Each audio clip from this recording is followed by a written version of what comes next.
సోదరులు ఉన్నారు. అతి తొందరలో ముద్రా సోదరులకు మార్కెటింగ్ సొసైటీ అనేది ఒకటి ఏర్పాటు చేయబోతున్నాం. స్త్రీలకు పురుషులకు ఇద్దరికి కలిపి విడివిడిగా మార్కెటింగ్ సొసైటీ అతి తొందరలో చేయబోతున్నాం. మరి సోదరులందరూ కూడా ప్రతి ఒక్క నెలకైనా సరే మనం ఒక కమ్యూనిటీగా ఏర్పడేసి మనము చిన్న చిన్న ప్రోగ్రాంలు పెట్టుకొని ఎప్పుడెప్పుడు ఏం జరుగుతున్న ఆ విషయాలన్నీ సవినయంగా అందరూ తెలుసుకొని మన హక్కుల గురించి ముందుకెళ్ళవలసిన అవసరం ఎంతైనా ఉంది. మరి ఈ రోజు చూస్తే మనకు 119 కాన్స్టిట్యున్సీలో ముద్రా సీట్లు కేటాయించడం జరిగింది. ఒక్కటంటే ఒక్క సీటు కూడా మనకు బీఆర్ఎస్ ఇవ్వలేకపోయింది. దీనికి అతి ముఖ్యమైన కారణం మన లోపల యూనిటీ లోపమని ఇది ప్రతి ఒక్కరికి తెలుసు.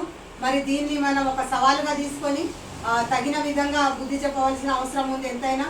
మరి ఇదే విధంగా మనం ఊరుకున్నామంటే ఇప్పుడు బీజేపీ కానీ, తెలుగుదేశం కానీ, కాంగ్రెస్ కానీ మరి కేవలం వీళ్ళు మాటలైతే ఇప్పుడు చెప్తున్నారు మనకు ఒక సపోర్ట్గా. మరి వాళ్ళది కూడా అతి తొందరలో మనకు తెలిసిపోతుంది వాళ్ళ పరంగా మనకు ఎన్ని సీట్లు కేటాయించేది. దీన్ని మాత్రం మనం వదిలిపెట్టేది లేదు. మనం ఇది ఒక పెద్ద ఛాలెంజ్గా తీసుకొని మన కమ్యూనిటీ అంటే ఏంటి అనేది మనం నిరూపించుకోవాలి. మనం నీలం మధుని కానీ, మరి అలాగే పులిమామిడి రాజేందర్ అన్నను కానీ, ఇంకా ముదిరాజు బిడ్డలు ఎక్కడ ఉన్నా సరే ముందుకు వచ్చినప్పుడు మనం అందరం ఏకమై మన బిడ్డలను తప్పకుండా గెలిపించుకొని మనం నిరూపించుకుందాం మన కమ్యూనిటీ.